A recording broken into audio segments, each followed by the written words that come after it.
Hello, it's Amy. I'm back again with readings from the Journal of Emily Shore. We are reading from the 1891 edition, and today we are on page 256, beginning the 13th chapter. We are starting at Bartley Lodge.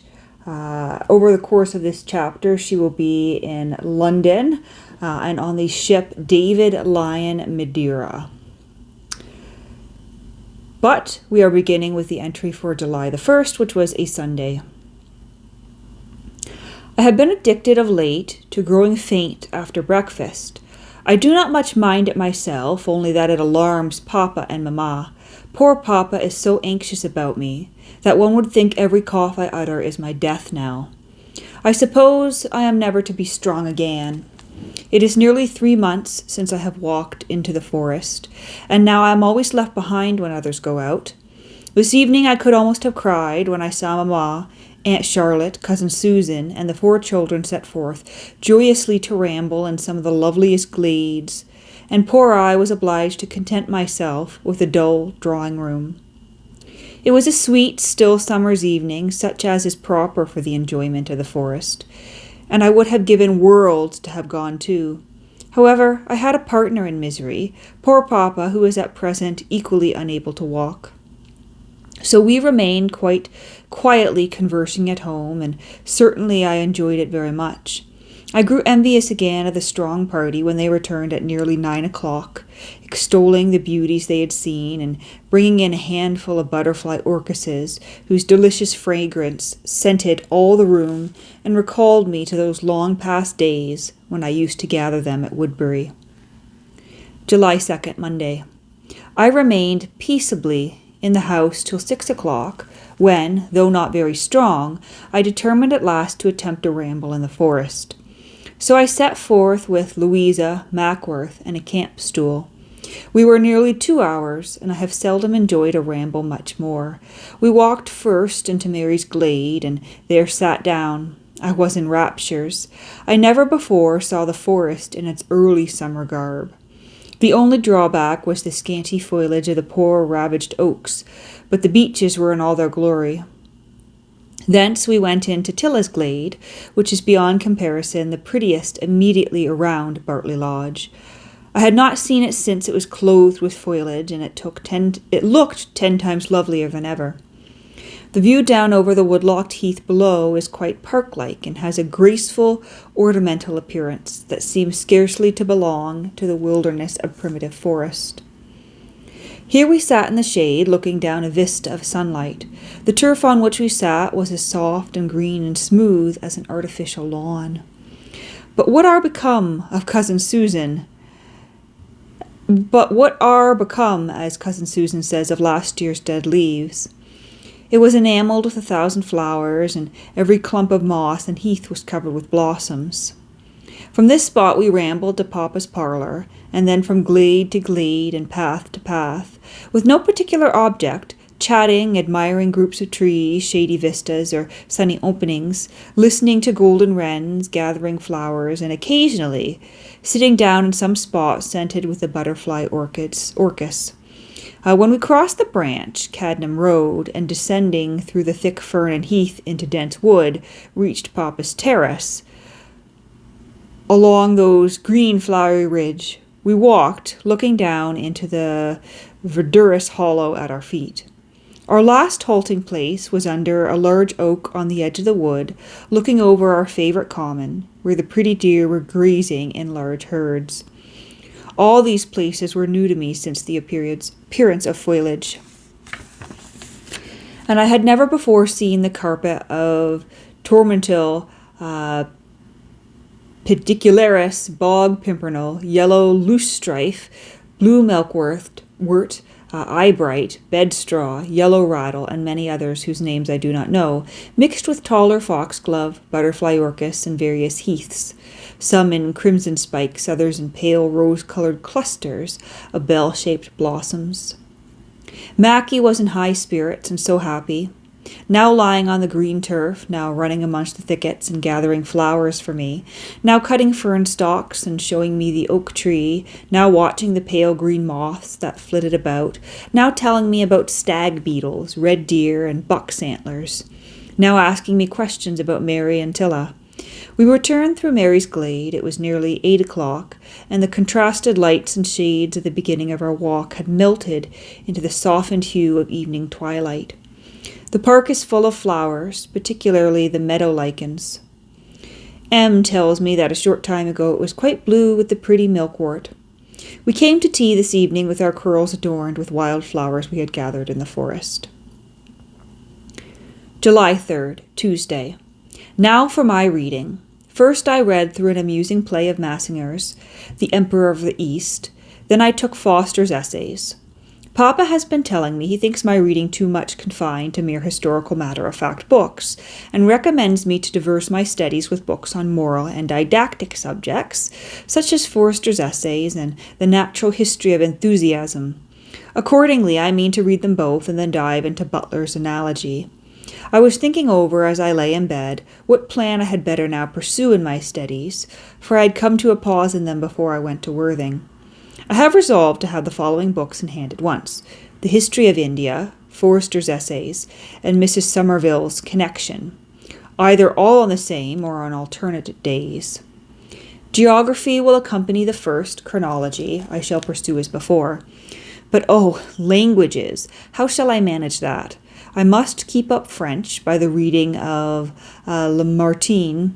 Italian I have begun and must continue by a vigorous effort and application for a few weeks, to the exclusion most likely of any other, unless I finished Medea to keep up Greek and the Aeneid to keep up Latin. And in due time I must begin German, which I am sighing for and which my sisters are already learning. I am afraid I cannot make time for a sixth language, or I should learn Spanish also. Then I must continue drawing and teach myself to color. Then there are all the necessary duties of needlework, household affairs, etc. Well, I think it quite time to be quietly at home again, or my youth will have slipped away before I have acquired any knowledge. But to return to Forster's essays, which I began this morning, I presently got deeply interested in them, read 3 letters, and laid down the book, thinking it one of the most delightful I had ever seen. Many new ideas, and truth of which I immediately perceived, were suggested to my mind. Many which had before struck me I found repeated, and many which had floated vaguely and indeterminately amongst my crude notions I saw put into words to my very great satisfaction. July 6, Friday. The 11th volume of my journal, begun, like the 2 last, at Bartley Lodge, our lovely home in the forest, but where it will end I know not. I always consider this a memorable day to me, being the anniversary of that on which, 2 years ago, I went to Hastings with the faint hope of its benefiting my health, and at a time when I felt dying.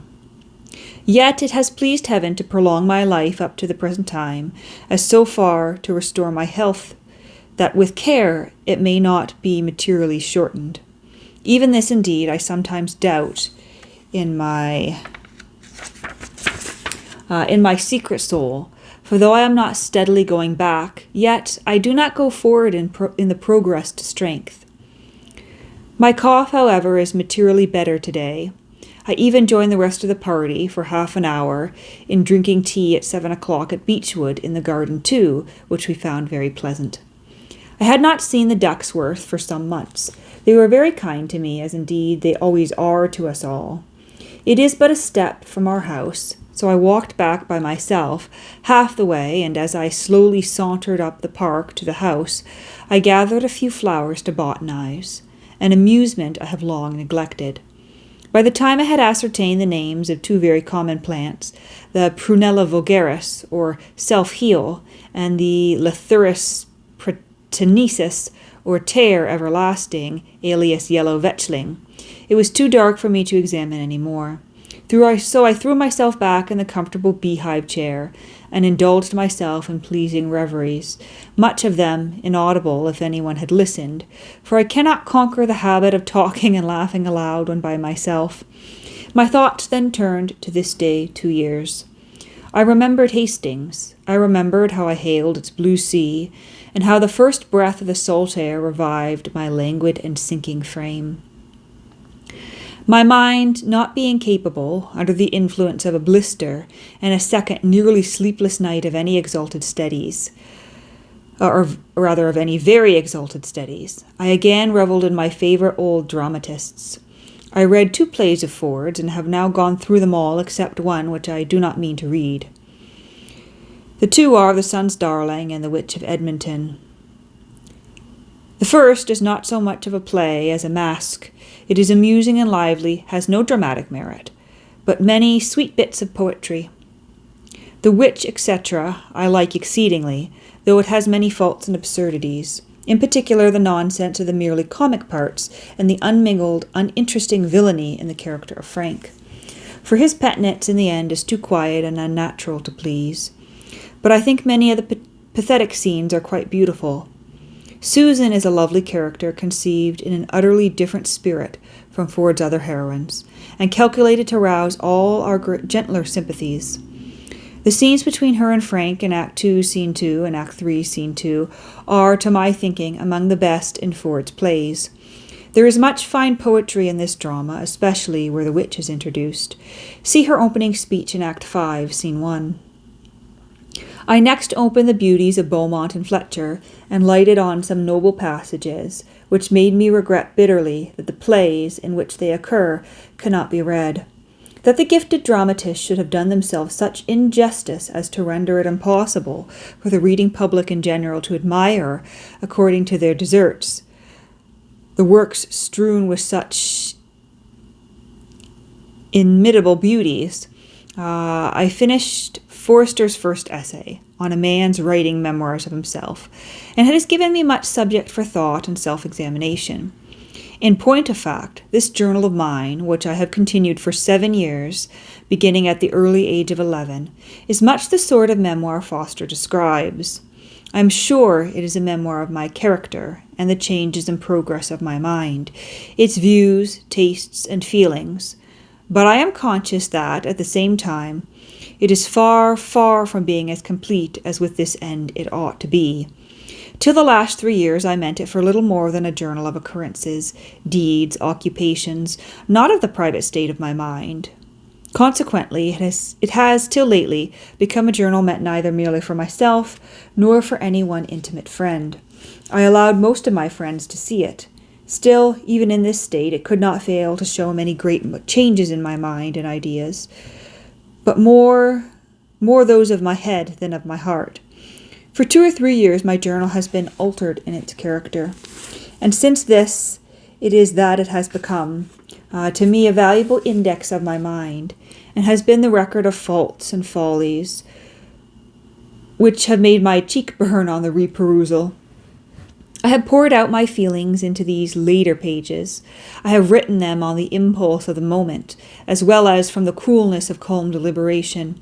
I have written much that I would show only to a very few, and much that I would on no account submit to any human eye. Still, even now, I cannot entirely divest myself of an uncomfortable notion that the whole may some future day, when I am in my grave, be read by some individual. And this notion has, even without my being often aware of it, cramped me, I am sure. I have by no means confessed myself in this journal. I have not opened my whole heart. I do not write my feelings and thoughts for the inspection of another, heaven forbid.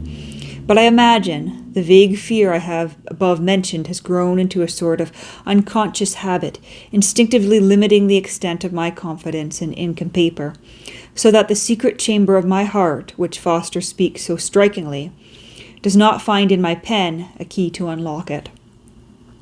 I would this were the case, for it would be very profitable to myself, and might be the means of changing my character, which greatly needs it.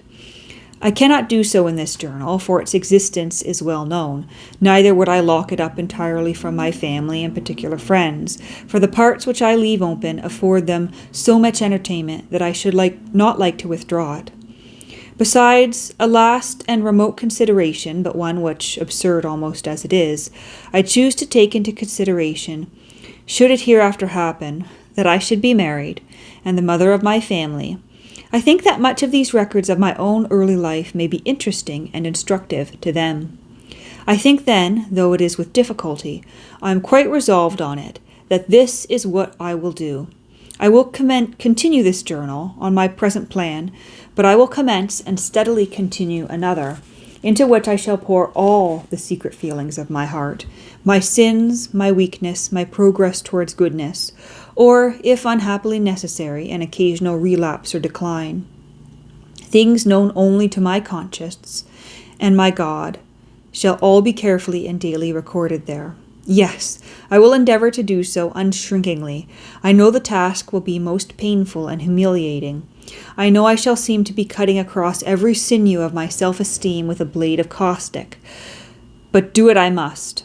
May God give me grace to preserve and to do it honestly, for if either of these two requisites be wanting, it will be useless. Let me do it, feeling certain that it will never be seen by human eye, and let me take effectual means that this shall be the case. And that is the end of that entry. We are now on page 263. When we come back tomorrow for the next reading, we will begin with the entry for July 9th, 1838. And I think it's quite interesting in this last passage that she is reflecting on the possibility of a future individual reader, not of her present day. Because, of course, from the start, she's been writing this journal as a record for herself, as an exercise, but also as something to be shared and to be read aloud with her family and her friends on occasion. And I have noticed that gradual shift from, these mundane tasks and accounts of conversations to something a little bit more introspective, something a little bit more melancholic.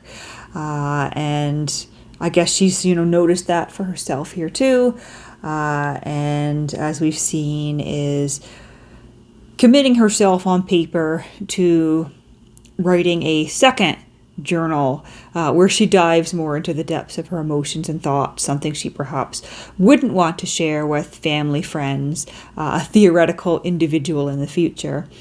As to whether she did that or not, I don't see an editor's note, so I'm thinking, perhaps she did not, and that was kind of a passing fancy. And I think many of us journal writers succumb to those passing fancies. Certainly, I'm sure I've written many things in my own journals that I've kept since the age of 7 years old. Surely, I think I've written many things, things I was going to do, thoughts I had, goals that I never did follow up on, because sometimes they are just passing fancies. But we'll leave it at there for today.